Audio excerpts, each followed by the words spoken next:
Hey everybody, welcome to Chris's Daily Read Aloud, Magic Treehouse Edition. Today we are reading chapters 7 and 8 of Magic Treehouse book number 12, Polar Bears Past Bedtime by Mary Pope Osborn. If you'll recall, Jack and Annie just learned how polar bears fly. Chapter 7, Spirit Lights. Jack, you can get up now, said Annie. Jack opened his eyes. Annie was standing over him. She still had her mask on. We're on safe ground, she said. Jack felt as if he'd been dreaming. He looked around. They had reached the tundra at the edge of the frozen sea. The cubs were romping in the distance, but their mother was sitting nearby, gazing at Jack and Annie. She waited to make sure we were safe, said Annie. Jack stared at the polar bear in awe. The words of the seal hunter came back to him. Always thank the animal spirits. We should thank the polar bear spirit now, he said. Of course, said Annie. Jack scrambled to his feet. Still wearing the polar bear mask, he stood before the polar bear and pressed his hands together. We thank you, he said, bowing. Yes, we thank you forever, said Annie, bowing. We thank you beyond the moon and stars, said Jack. And beyond the deepest sea, Annie added. Then she threw out her arms and twirled around. Jack did the same. They both danced around in the snow, honoring the bear. Finally, they stopped and bowed one last time. When they looked up, the polar bear rose up on her hind legs. She was twice as tall as Jack. She lowered her huge head as if she were bowing back to them. At that moment, the sky exploded. The night became a giant swirl of red and green and purple lights. It looked like a genie coming out of a magic lamp. The sight took Jack's breath away. He stared in wonder at the dazzling lights as they lit the tundra. Is it the polar bear spirit? Annie asked in a hushed voice. As far as Jack could see, the sky and snow shimmered. Even the bear's fur shimmered in the strange light. No, it's not a spirit, said Jack. There's got to be a scientific reason. I'll find out. Shaking, he reached into his backpack and pulled out the Arctic book. He took off his bear mask and put on his glasses. By the greenish glow, Jack found a picture of the skylights. The picture didn't come close to the real thing. He read aloud.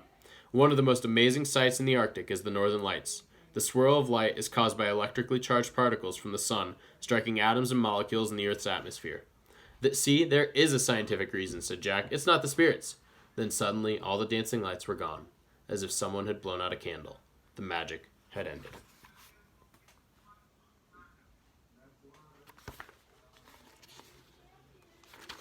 Chapter 8, Riddle Solved.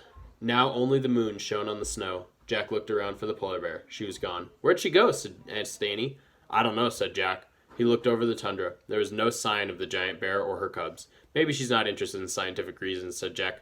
Annie sighed. She took off her bear mask and handed it to Jack. He put both their masks in his pack. Now what? Asked Annie. They looked around. The vast fields of snow ended in darkness. Jack had no idea where they were. He shrugged. I guess we just have to walk and hope for the best. Wait. Listen, said Annie. From the distance came howling sounds. They grew louder and louder. Yay, we don't have to wait long, said Annie.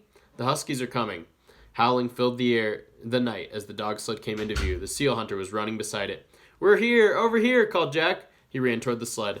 Annie followed. I was afraid you were lost, said the seal hunter. We were, said Annie, and we got stuck on thin ice, too. But a polar bear helped us. Yeah, said Jack. And we wore your masks, and they made us feel like bears. Yeah, the masks made us brave, said Annie. She caught her breath. Oh man, wait, said Jack. Annie's words sounded familiar. He took out his notebook and read Morgan's riddle. I cover what's real and hide what's true, but sometimes I bring out the courage in you. What am I?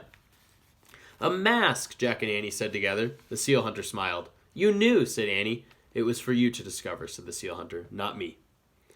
Here. Oh, Jack pulled the bear masks out of his backpack. Here, he said. Thanks a lot.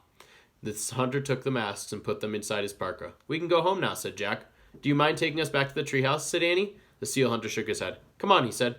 Jack and Annie climbed onto the dog sled.